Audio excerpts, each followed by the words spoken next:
Religion. Deuxième anniversaire du couronnement du roi Memphis Ier sur le trône royal à la fraternité Winaïva, Vungu, Pointe-Noire, Congo-Brazzaville. Il fallait une conférence de presse. Aujourd'hui, nous sommes en train de passer notre deuxième anniversaire de cette sortie, de ce couronnement. Un roi et un Vungu. Quel type de roi? C'est vous qui allez poser les questions. Je vous laisse le temps de les poser. Merci beaucoup.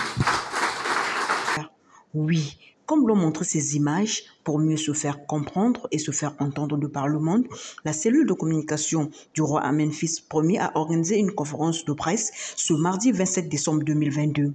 Au menu de cette randonnée médiatique, l'an 2 du couronnement du grand prêtre solaire, dit roi Memphis Ier sur le trône royal. Serge Congo, le chargé à la communication de la fraternité Winaïva, a mis les journalistes dans le bain.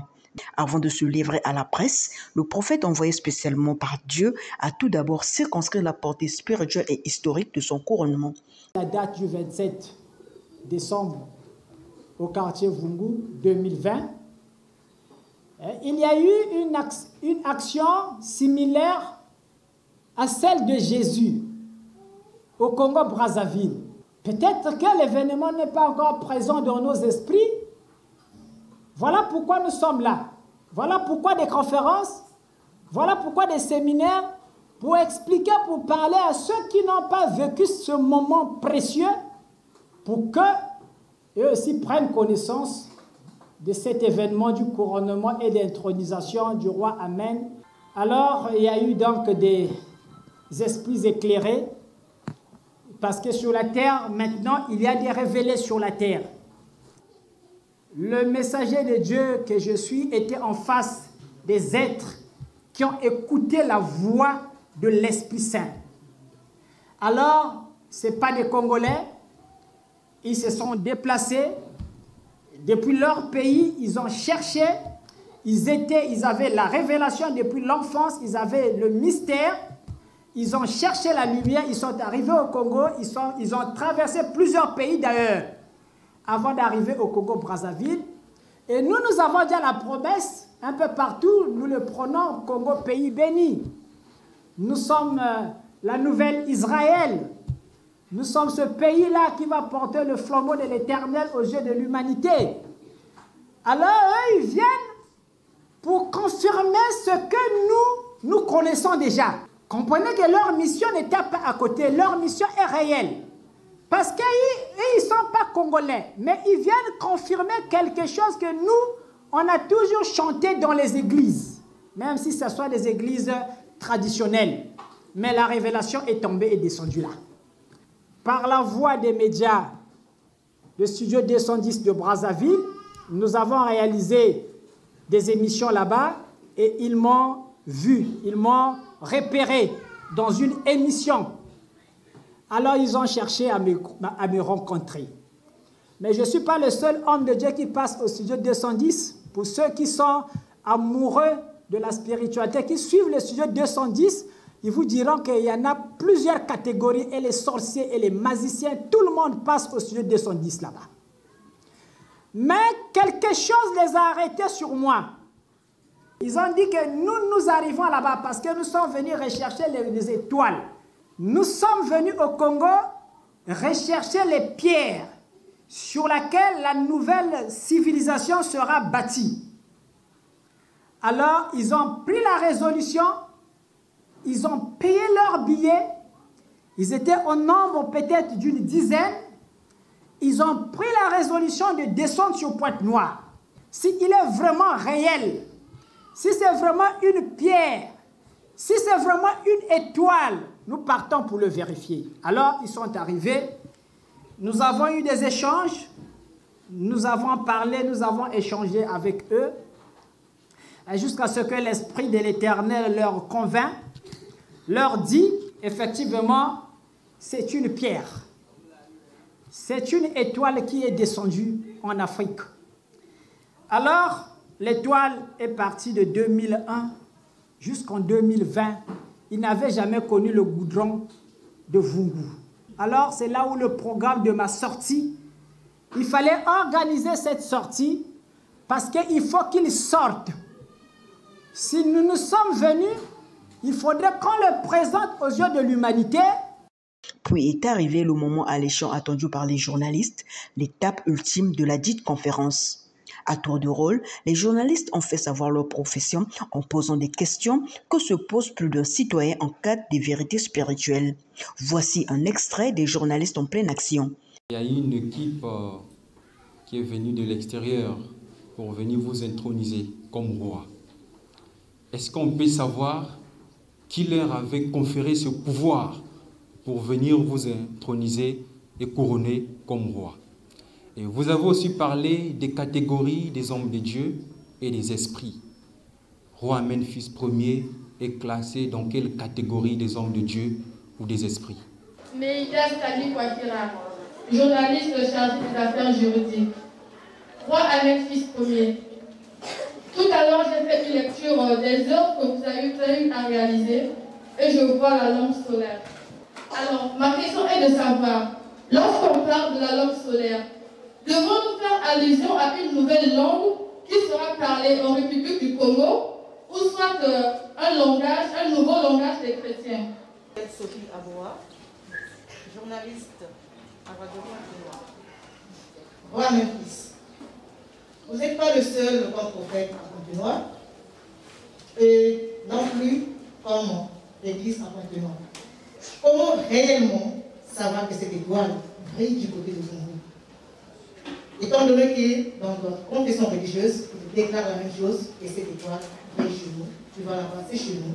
Alors comment savoir réellement que cette étoile brille chez nous? Je suis Christelle Madingou de Radio Pointe-Noire.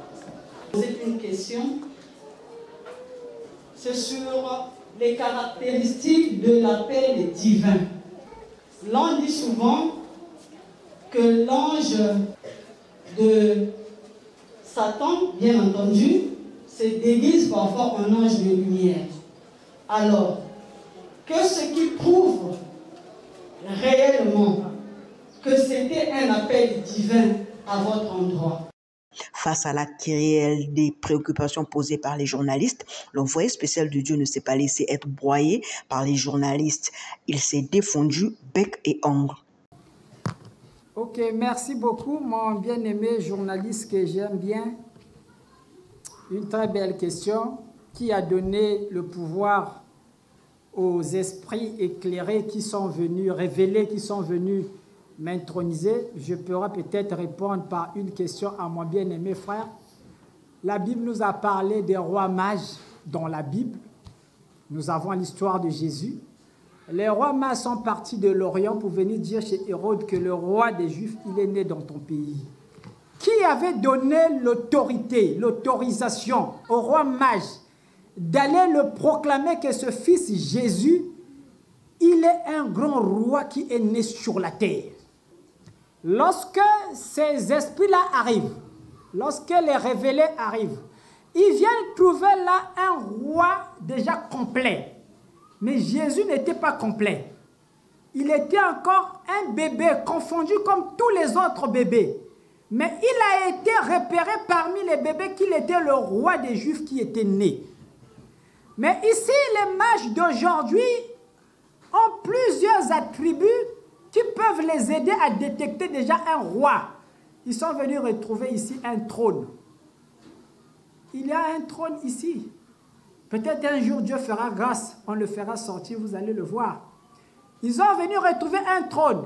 Ils sont venus retrouver une couronne. Ils sont venus retrouver des habits royaux. Ils sont venus retrouver un monde différent du monde extérieur.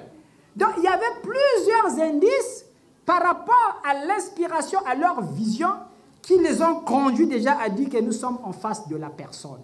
Donc déjà, pour ça, si les journalistes ne peuvent pas répondre, les rois mages avaient reçu mandat de qui? À ce moment-là, on peut continuer. Dans quelle catégorie d'esprit ou de serviteurs de Dieu nous allons placer le roi? Amen. Bon, ça c'est la question des révélés. Ça c'est maintenant la question des révélés. Ça, ce n'est plus donné aux hommes de Dieu ordinaires ou bien aux hommes ordinaires, aux profanes. Les profanes, Certains, quand ils me voient, ils parlent de franc-maçonnerie. Ils parlent que ça, c'est un vrai franc-maçon. Le jeune homme là, c'est un grand magicien. Il mange même avec Lucifer au fin fond de l'océan là. Donc chacun, il peut m'attribuer une appellation, c'est là que son esprit lui dit, effectivement, je suis en face de quel esprit. Mais pour ceux qui sont révélés ici, vous écoutez des chansons qui parlent de Winaïva. C'est des esprits qui sont révélés. Ils ont eu le message, ils ont eu l'information. Et ils savent ce qu'ils sont en train de chanter. Ils savent dans leur esprit, ils sont en face de qui. Mais le prophète, même si on peut lui dire que voilà la personne qui est en face de toi, c'est un tel, il n'acceptera jamais. Et même moi, le maître, si je vous dis aujourd'hui, mon bien-aimé journaliste, que moi que vous voyez là, moi je suis dans la catégorie de tel maître, ou bien de tel esprit, ou des esprits, on peut prendre par exemple la famille d'archanges dans le ciel. Vous n'allez pas m'accepter. Merci beaucoup, ma bien-aimée journaliste Neida, pour ta question posée sur la langue solaire, la langue Zorozi. Oui, justement, en matière des langues, une langue naît, les langues naissent, les langues grandissent et les langues meurent. Il y a des langues qui connaissent même la mort. Et donc celle-là, c'est une langue solaire, une langue universelle qui ne va pas se limiter seulement au Congo-Brazzaville. C'est une langue universelle qui est descendue au Congo-Brazzaville. Pourquoi universelle? Dans cette langue solaire, nous allons réaliser des opérations, des nouvelles opérations. Nous avons des chiffres. Nos chiffres à nous, donc des nouveaux chiffres sont au Congo. Rien que les nombres ont la capacité de changer le monde. Donc, nous ferons des opérations. Vous allez les découvrir. Et dans cette langue solaire, nous pouvons compter de 0 jusqu'au milliard. On va arriver jusque-là. Mais cette langue est venue pour vous. Elle est venue chez vous. Et vous allez apprendre aux Blancs une nouvelle manière de compter. Donc, le Noir va apprendre aux Blancs aujourd'hui une nouvelle manière de compter. Ça, c'est la première. Et il y a une écriture. Nous avons des lettres et nous avons des mots solaires qui sont en train de descendre déjà. Une très belle question posée par notre sœur journaliste. Comment reconnaître que l'étoile polaire brille vraiment chez nous, tandis qu'il y a plusieurs courants spirituels qui déclarent détenir cette étoile, cette lumière. Même les sorciers savent qu'au Congo, il y a la lumière, il y a l'étoile qui était tombée, qui est descendue au Congo. Mais ce ne sont pas des serviteurs de Dieu. Donc, dans ce milieu-là, on trouve nombreux. Quand vous partez à l'Isolo, on vous dira, Guy Émile aussi avait vu l'étoile au mont Kari-Kari. Maintenant, c'est à nous, le peuple, qui écoutons et qui regardons à juger. Concluons la conférence. Wilfred Mboko, de son vrai nom, le roi Amenphis Ier, a dit que l'année 2023 sera l'année de l'accomplissement. Donc, vous, l'année 2023, Lebekebaka 2023, qui a numérologie, qui a le chiffre 7. Or, le chiffre 7, il y a le chiffre, il y a accomplissement. Donc, il y a quelqu'un qui lumbu, il y a tata nzambi. Puis il a souhaité les meilleurs vœux 2023 à tous les fidèles de la fraternité Winaïva. Comme qui dirait, à tout honneur, à tout seigneur, les enfants de la lumière de la fraternité ont honoré le grand maître en lui offrant des présents.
Merci.